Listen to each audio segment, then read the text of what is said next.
পৌষের শেষে এসে গোটা উত্তর ভারত কাঁপছে শীতে, অন্যদিকে দক্ষিণবঙ্গ শীতে কাঁপছে। কতদিন থাকবে এই আবহাওয়া এবং কবে থেকে আবার ফের বৃষ্টির ভূকুটি, সব বিস্তারিত জানাবো। আপনারা দেখছেন top Barasat news YouTube channel. আগামী 2-1 দিন তাপমাত্রা একই রকম থাকবে, অর্থাৎ জাঁকিয়ে শীত অনুভূত হবে দক্ষিণবঙ্গের প্রায় সবকটি জেলাতেই। মঙ্গলবার থেকে আবহাওয়ার পরিবর্তন হওয়ার সম্ভাবনা পূর্বাভাস দিয়েছে আলিপুর আবহাওয়া অফিস। পৌষের শেষবেলায় শীতের ঝোড়ো ব্যাটিং চলছে, ঠান্ডায় কাঁপছে গোটা রাজ্য। পারদ পতনে রবিবার সইল শহর দার্জিলিংয়ের সঙ্গে টেক্কা দিল জঙ্গলমহলের পুরুলিয়ার জেলা। ভৌগোলিক দূরত্ব 600 কিলোমিটারের বেশি হলেও পারদ নেমেছে দক্ষিণবঙ্গের পুরুলিয়া সবচেয়ে বেশি। এদিন দুই জেলারই সর্বনিম্ন তাপমাত্রা ছিল 6.5 ডিগ্রি সেলসিয়াস। পারদ পতনে এক জেলার অপর জেলাকে টেক্কা দিচ্ছে। কলকাতার সর্বনিম্ন তাপমাত্রা গতকাল ছিল 12.9 ডিগ্রি সেলসিয়াস, আজকে সেই তাপমাত্রা নেমে যেতে পারে 11 ডিগ্রি সেলসিয়াসের আশেপাশে।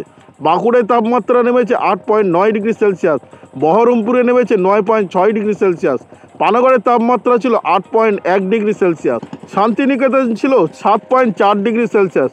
পূর্ব ও পশ্চিম বর্ধমান, পুরুলিয়া, বীরভূমে ইতিমধ্যে আলিপুর আবহাওয়া অফিস শৈত্যপ্রবাহের সতর্কতা জারি করেছে। পূর্বাভাসে জানানো হয়েছে আগামী 1 থেকে 2 দিন তাপমাত্রা একই রকম থাকবে।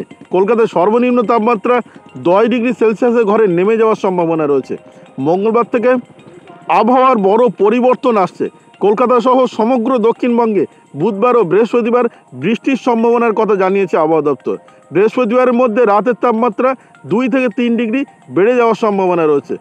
আবহাওয়া দপ্তর জানিয়েছে উত্তরবঙ্গে সোমবার থেকে বৃষ্টির সম্ভাবনা তৈরি হতে পারে, সেই সঙ্গে উত্তরে কুয়াশার দাপট বজায় থাকবে। আজকে সমগ্র দক্ষিণবঙ্গে কুয়াশার দাপট বজায় রয়েছে। দৃশ্যমানতা অনেকটাই কমে গিয়েছে। প্রশাসনের তরফে জানানো হয়েছে লাইট জ্বালিয়ে গাড়ি চালাতে।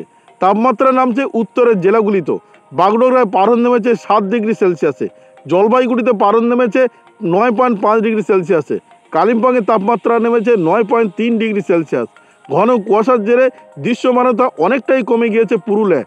আদ্রা ডিভিশনে বেশ কয়েকটি ট্রেনের গতি অনেকটাই কমানো হয়েছে, অনেক ট্রেন দেরিতে চলছে। একই কারণে এদিনের সকালে কাটোয়া বল্লভপুর ঘাটে ফেরি চলাচল বন্ধ রাখা হয়েছে।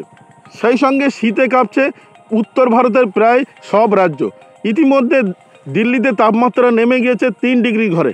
অন্যদিকে পাঞ্জাব, হরিয়ানা, হিমাচল প্রদেশ, আইএমডি দিল্লি জানিয়ে দিয়েছে ইতিমধ্যে শৈত্যপ্রবাহের সতর্কতা চলছে দিল্লি, পাঞ্জাব, হরিয়ানা, হিমাচল প্রদেশ, সেই সঙ্গে উত্তরপ্রদেশের কিছুটা অংশে।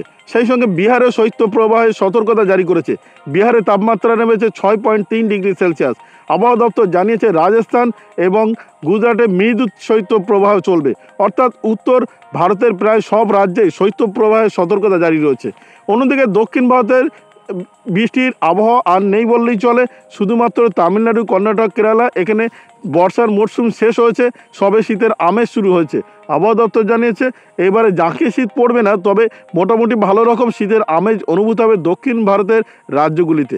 অন্যদিকে উড়িষ্যা এবং ঝাড়খণ্ড, ছত্তিশগড় প্রত্যেকটি রাজ্যে মাঝারি থেকে হালকা মাঝারি ধরনের শীতের অনুভূত হবে।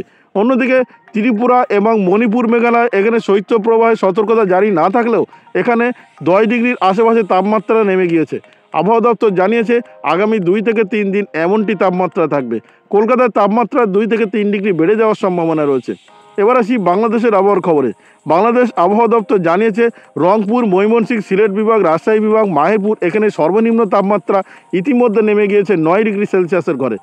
তবে ঢাকা বিভাগ সহ খুলনা, বরিশাল, চট্টগ্রাম বিভাগ, কুমিল্লা বিভাগ, এখানে সর্বনিম্ন তাপমাত্রা ইতিমধ্যে নেমেছে 12 ডিগ্রি সেলসিয়াসের আশেপাশে। আবহাওয়া দপ্তর আগামী কয়েকদিনের জন্য সমগ্র বাংলাদেশে কুয়াশার সতর্কতা জারি করেছে। সেই সঙ্গে বাংলাদেশ আবহাওয়া দপ্তর জানিয়েছে আগামী মঙ্গলবার অথবা বুধবার থেকে হালকা মাঝারি বৃষ্টিপাতের পূর্বাভাস দেওয়া হচ্ছে। এই ছিল এখনকার আবহাওয়ার খবর। ভিডিওটি আপনার কোনো প্রকার উপকারে লেগে থাকে অবশ্যই লাইক, কমেন্ট, শেয়ার করবেন। সেই সঙ্গে চ্যানেলটি সাবস্ক্রাইব করার অনুরোধ রইল। সবাই ভালো থাকবেন, সুস্থ থাকবেন।